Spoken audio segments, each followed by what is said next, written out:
Bismillahirrahmanirrahim. Tidak selesai dengan ceramah, Pak.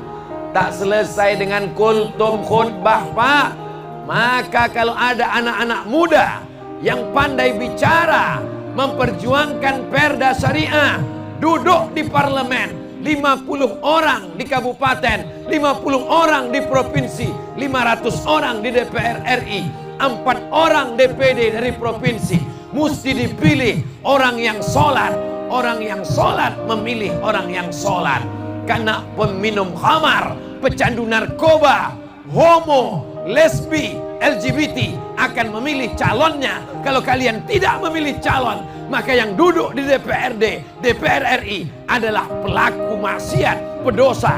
Jangan salahkan kalau undang-undang yang keluar, peraturan daerah yang keluar tidak memihak kepada rakyat. Karena tidak dipilih orang yang baik. Orang baik pilih orang baik. Setuju? Ingat, kita tidak tinggal di kerajaan Melayu Jambi. Kita tidak tinggal di Kesultanan Jambi, Sultan Taha Saifuddin. Tapi kita tinggal di negara kesatuan Republik Indonesia berdasarkan demokrasi.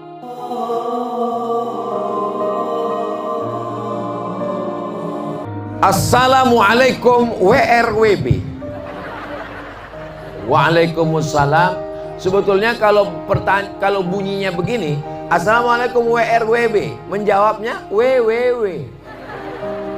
Waalaikumsalam warahmatullahi wabarakatuh. Pak Ustadz mau tanya, tahun ini kan merupakan tahun politik. Baru saya ingat betul. Bagaimana hukumnya orang Islam ikut berpolitik? Dan menurut pandangan Ustadz, berdosakah berdasarkan Quran dan Sunnah Pak Ustadz? Ada orang jual minuman keras di pinggir jalan.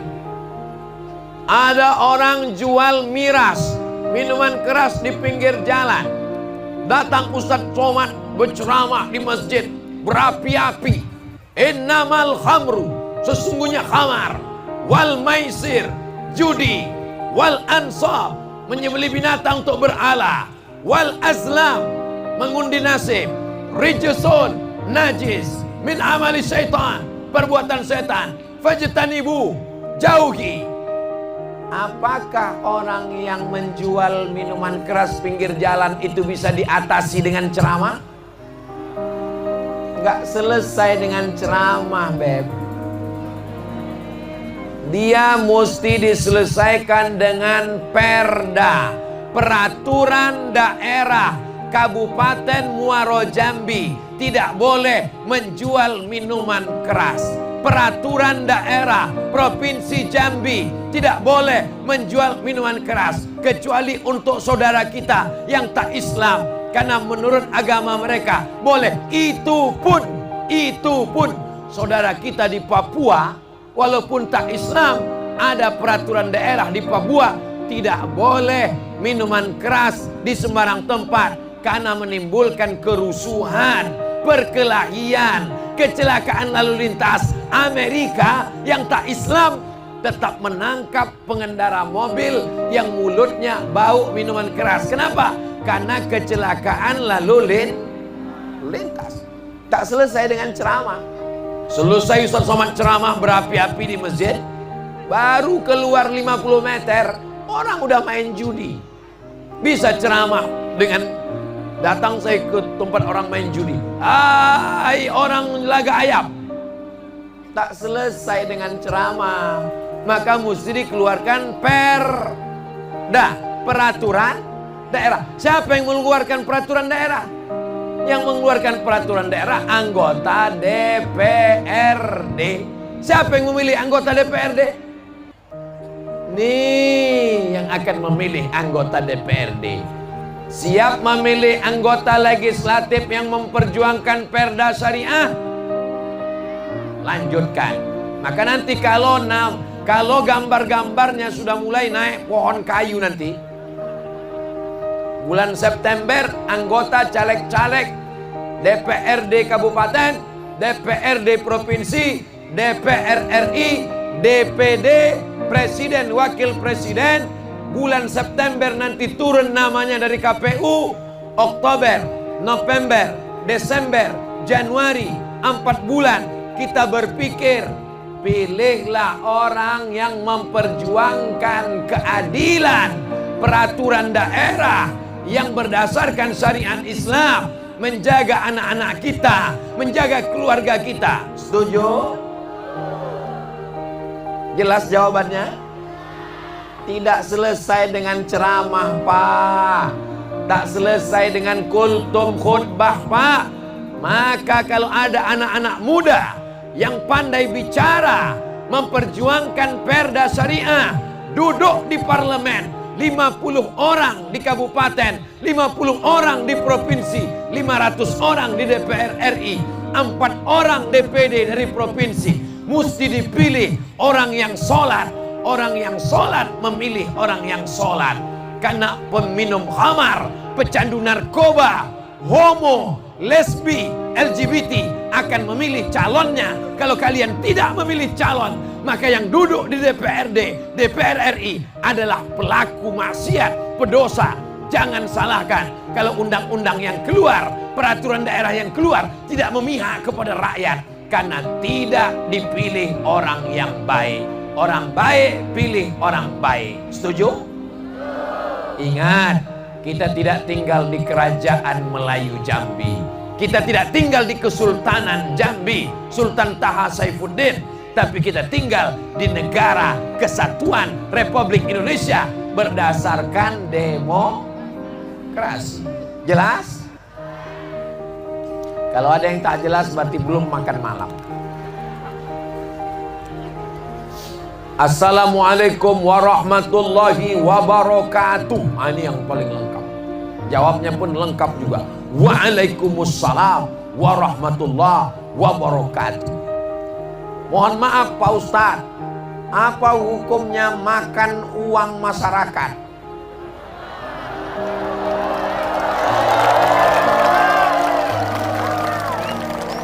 Kalau saya makan uang Bapak, berarti saya minta izin ke Bapak. Saya ketuk pintu rumah Bapak. Pak, maafkan aku sudah makan duit Bapak. Kata Bapak, makanlah. Lepas. Kalau saya makan duit Ibu, berarti saya datang ke rumah Ibu. Assalamualaikum Bu, maafkan aku sudah makan duit Ibu. Ibu mengatakan, tambah lagi Pak Ustadz, Ustadz masih kurus. Tapi kalau saya makan uang satu desa, berarti satu kampung saya mesti minta maaf. Kalau saya makan uang orang satu kabupaten minta maaf. Kalau saya makan uang satu provinsi Jambi, satu provinsi minta maaf. Kalau saya makan uang satu Indonesia, berarti minta maafnya kepada 300 sekian puluh juta penduduk Indonesia. Mesti minta maaf. Itulah maka ada orang yang hisapnya lama di akhirat nanti.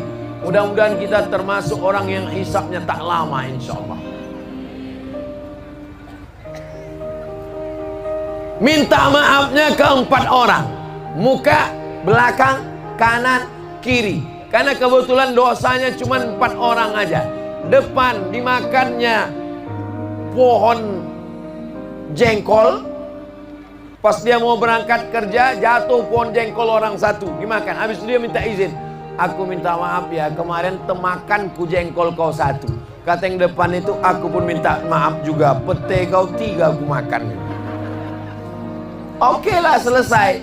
Tapi kalau kita makan satu kabupaten, satu kecamatan, satu kelurahan, satu Indonesia, hisapnya di akhirat amat sangat lama. Mudah-mudahan pejabat-pejabat kita selamat dari makan haram nih insya Allah. Berdoa, Allahumma hdina fi man hadait. Amin. Doanya tak dikabulkan Allah. Kenapa? Mat'amuhu haram, makanannya haram. Masrabu haram, minumannya haram. Malbasu haram, pakaiannya haram. Wa ghuziya bil haram, anak bininya dikasih makan haram. Heran saya, Pak Ustaz, kenapa anak bini saya ini tak mau pengajian? Gara-gara makan haram. Bukan salah ibu mengandung, tapi salah bapak yang mengasih makan. Itu yang betul pantunnya. Ini banyak, bukan salah ibu mengandung, salah bapak yang punya burung, katanya. Jangan kasih anak bini makan haram, kasih dia makan halal. Label Majelis Ulama Indonesia, minumannya sudah halal, makannya sudah halal, berasnya halal, ikannya halal. Tapi ternyata hasil sogok, hasil korupsi, hasil riswah. Saya yakin dan percaya, ini di tahun-tahun politik, orang kumpe ulu, kumpe hilir, Pulau Mentaro, kalau ada yang mengasih duit untuk memilih, tidak ada yang mau mengambil uang haram itu. Betul? Betul? Boleh diambil Pak Ustadz? Boleh diambil. Mau? Kalau tak mau, nanti saya ambil.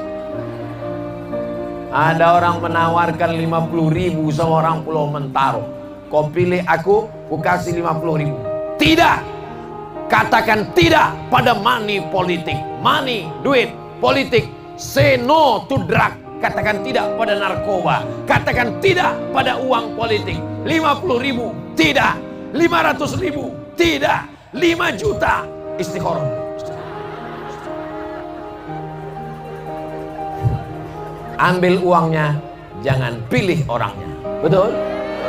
Setuju? Padahal tadi katanya tak mau ngambil uangnya. Jangan ambil uangnya untuk beli beras, jangan ambil uangnya untuk beli nasi. Ambil duitnya, masukkan ke masjid, ke panti asuhan, ke pondok pesantren, belikan berapa sak semen. Kalau ustadznya bertanya, ini duit apa? Ambil aja lah Pak Ustadznya, tanya, nanti silap akun jawabnya.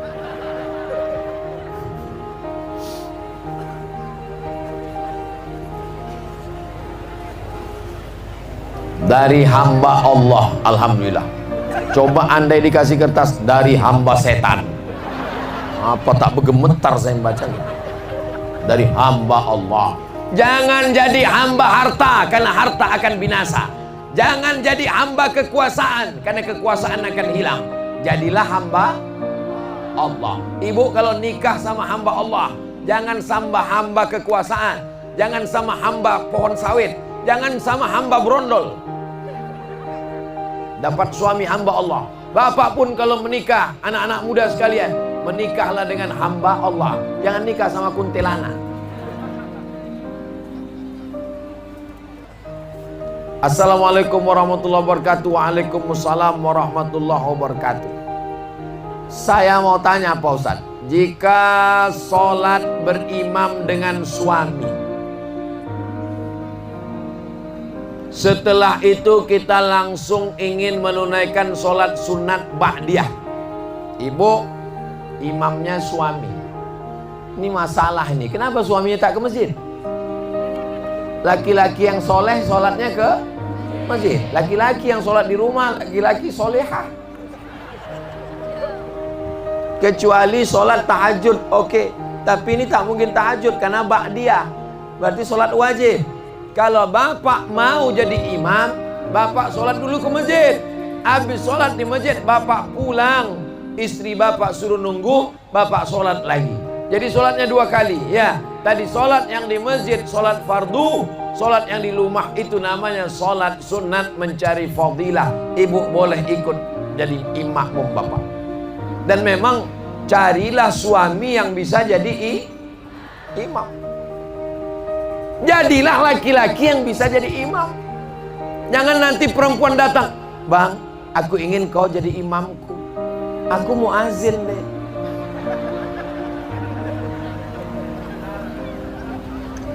Saya sholat berimam dengan suami. Setelah itu kita langsung ingin sholat ba'diyah. Ketika suami ingin salam, kita tidak salam. Gimana ini? Saya mau tanya, jika kita sholat berimam dengan suami, setelah itu kita langsung ingin menunaikan sholat sunat ba'diyah. Kita suami ingin salam, kita tidak salam takut batal. Gimana nih Bang Ican? Jadi semaiknya kita bagaimana? Sedangkan air untuk wudhu tuh jauh. Oh, dia selesai. Assalamualaikum warahmatullah. Assalamualaikum warahmatullah. Dia mau salaman sama suaminya. Kan ada telekung. Nampak pula pusat. Nah, kalau ada hail, ada kain terhalang, maka tak batal. Ibu sholat pakai telekung kan? Nah, suatu. Kalau tidak, siapkan di situ sarung tangan untuk nyuci piring. Salaman selesai sholat itu tidak rukun, tidak syarat, tidak wajib. Kalau sebelum sholat dia sudah salaman, habis sholat dia salaman, maka salamannya kata Imam Nawawi sunnah. Tapi kalau sebelum sholat dia sudah salaman, setelah sholat dia salaman, mubah. Saya ulang lagi, sebelum sholat dia belum ada salaman, habis sholat dia salaman, salamannya itu sunnah. Sebelum sholat dia sudah salaman, habis sholat salaman lagi, salamannya itu mubah. Istri tadi mau salaman dia, mana ada dosanya? Dia mau salaman tuh apa? Tak ada dosa, ada dosanya dikit. Pendek kali bacaan abang nih. Dia mau salaman, maka salaman pakai. Jelas? Terjawab? Bisa selesai? Bisa, pakai telekuk selesai. Kalau mau salaman, kalau dia tak mau salaman, dia tidak apa-apa. Tapi kalau dia salaman, bagus, sunnah, mubah. Tapi katanya nggak boleh salaman selesai sholat. Tidak boleh salaman itu sedang sholat, itu tak boleh. Sehat bang? Nah, itu kalau udah selesai sholat tak apa-apa. Masya Allah, tabarakallah. Tadi saya berdiri ini jam 9 kurang 15. Sekarang udah jam 10 kurang 10. Terasa juga kesemutannya. Jamaah ini bersemangat. Kenapa jamaah ini semangat? Karena sehat. Kenapa jamaah ini semangat? Karena beriman. Kenapa semangat jamaah ini luar biasa? Karena sedang berada di bulan Syawal, artinya peningkatan. Yang meningkat itu apa? 5. Meningkat takwanya, meningkat tahajudnya, meningkat puasanya, meningkat ibadahnya, meningkat silaturahimnya. Itulah Syawal. Saya meningkat 5 Pak Ustadz. Apa yang meningkat? Berat badan, kolesterol, gula darah, asam urat, diabetes. Mudah-mudahan sehat walafiat. Amin. Untuk kesehatan semua, kebaikan kita semua, kelancaran kita semua, diberikan keamanan, ketentraman. Saya masih ingat tulisan di dalam tadi katanya tahun politik sampai September, Oktober, November, Desember, Januari, Februari Pilpres dan Pileg. Itu sesuatu yang biasa. Negara kita negara demokrasi. Negara kita negara memilih pemimpin dengan cara pemilihan umum. Jangan kaget-kagetan, jangan kejut-kejutan, jangan permusuhan. Itu sesuatu yang biasa. Itu pesta rakyat, itu pesta demokrasi. Sikapi dengan kedewasaan. Jangan mau digiring dengan duit politik. Jangan mau dihasut, diadu domba. Tetap dengan slogan menjaga negara kesatuan Republik. Siap jaga persatuan, siap jaga NKRI, siap jaga ukhuwah Islamiyah. Takbir. Saya tidak khawatir sedikit pun, karena Indonesia negeri yang aman, baldatun thayyibatun wa rabbun ghafur. Tapi kita tak boleh sombong. Kita berdoa kepada Allah Subhanahu wa taala. Ala hazihin niyah wa kulli niyatin salihah. Al-Fatihah.